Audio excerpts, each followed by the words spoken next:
Diyarbekir bi gelek xwarinên xwe bajarek navdar e. Yek jê jî şîraniya Qedayîfê ye. Şîraniya ku bi gûz û fistiqan tê çêkirin bi destê hosteyên serkeftî biekiltir e. Li gorî dîroknasan, Qedayîf yek ji şîraniyên sofreyên Siltanên dema Selçukî û Osmaniyan bûye. Ev şîranî bi hostetiya Ermeniyan tarîfayê gihîştiya rojame. Li Diyarbekir bi dehan pastaxane bi şêweyên şîroveyên cuda qedayîfên xwe çê dikin. Lê qedayîfa Burma taybetiya bajêr e. Berê hebîrê wê bi qeweta milên hosteyan dihate kirin, lê niha makîne karê hosteyan hêsantir kiriye. Piştî ku ser saca germ têlên zirav hatin sorkirin paşê jî nava wê tije kakil dikin ku weke Burme li hev dilefînin. Qedayîf berê tenê bi kakilê gûzê dihat çêkirin.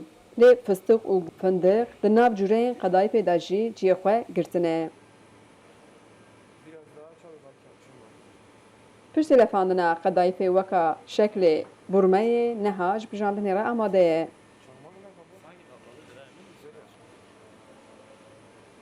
Tepsiyê tije datînin ser sêlê û birûnê qijlandî li ser agirê geş tê sorkirin. Piştî ku binî sor bû, hoste tepsiyê serûbin dike.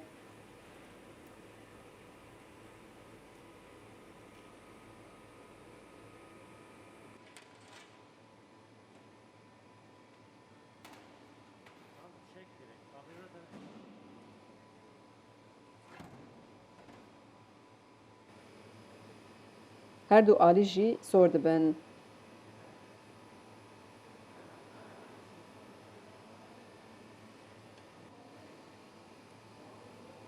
Şîreya ku ji alîkî ve hatiye çêkirin û sarkirin, li ser tepsiya Qedayîfê dikin. Piştî ku Qedayîf sar bû, ji xwarinê re amade ye. Nûşîcan be. Xecî Can Farqîn, Dengê Amerîka, Diyarbekir.